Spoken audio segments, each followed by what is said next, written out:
Attention, all Supreme Commander 2 gamers. Whether you're Aeon, UEF or gay, it matters not, as the news I am bringing are huge. Oh man! Aeon have officially won and achieved an epic victory against the Cybran nation, and I want to lead you through it. Stay with me, it's gonna be hot.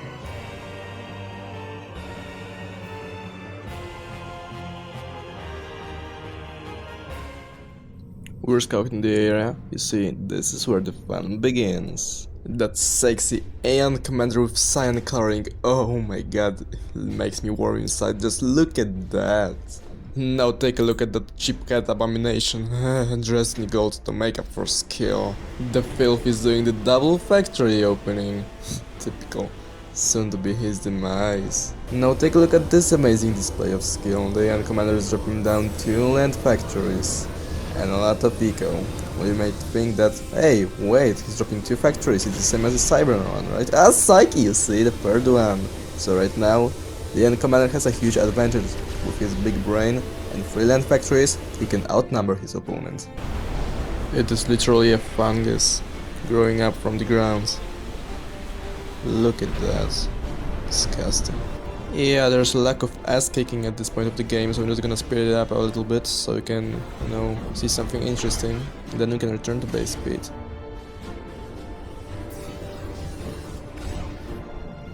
Oh, and would you look at that, the Cybran of Filth decided to build up the 3rd land factory.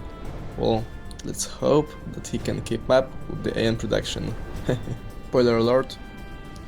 Yeah, we do have a little bit of fighting on the side. You can see assault bots fighting off assault bots.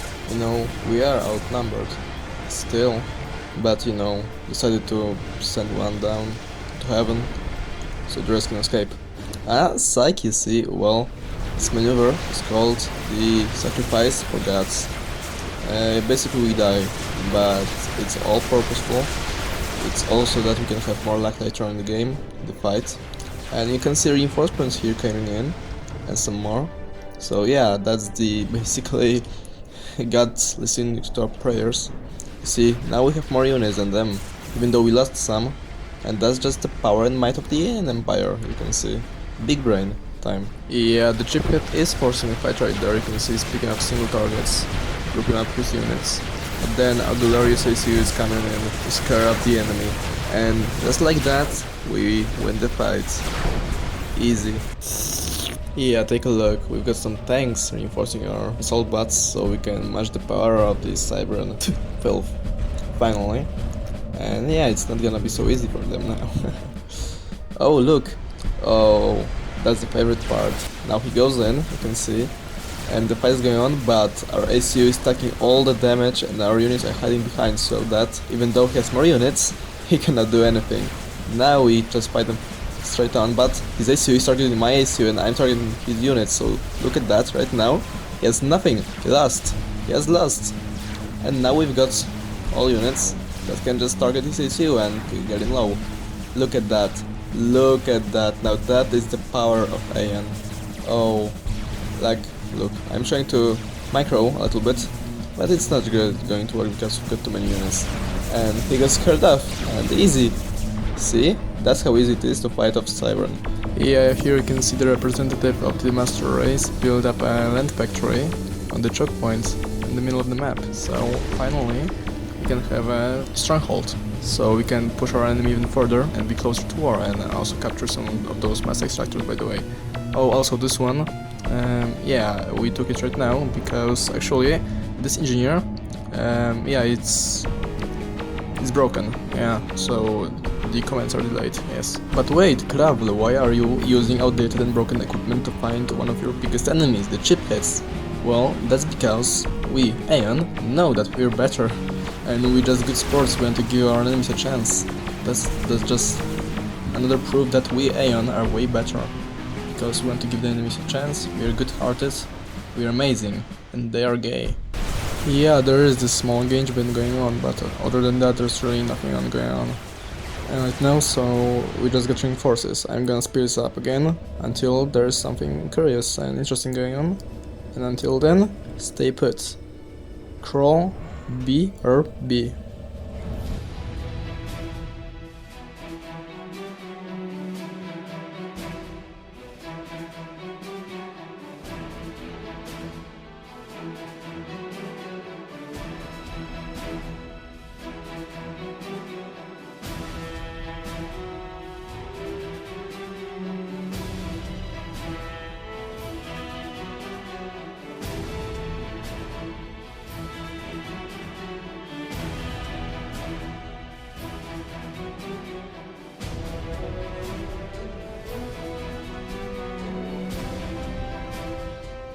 Alright, and here we go. There's actually some fighting going on. Two massive armies clash. And we can just exchange some fire and attack each other. And we're just gonna push up and take this factory and some of those units. Alright, we fight them close. I'm just gonna pray he does not power that. Alright, I am back. I actually won that fight, but you know, I decided I have such a huge advantage that I might as well just donate most of my units to the charity. So that's why I've lost most of my army. Yeah, I'm just so good deep in my heart. Just Aeon things, you know. And alright, here we go. I believe this is the last pressure of the fight. You can see we're pushing in. There are 3 factories, and we're gonna just bait the power deto with just 3 units, and boom, look, G-baited. Now, you know, he's got like 7-8 bats against an entire army of tanks, TMOs, and we're just gonna kite them. Oh look, he got some people. Oh, ho, ho, would you look at that? Cybran cut on camera building a PD wall.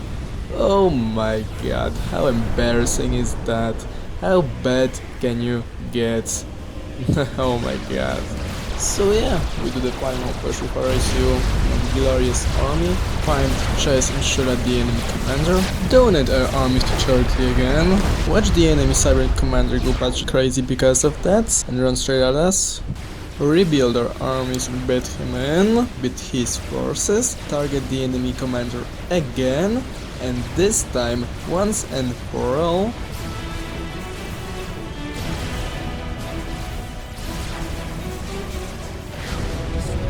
endless misery.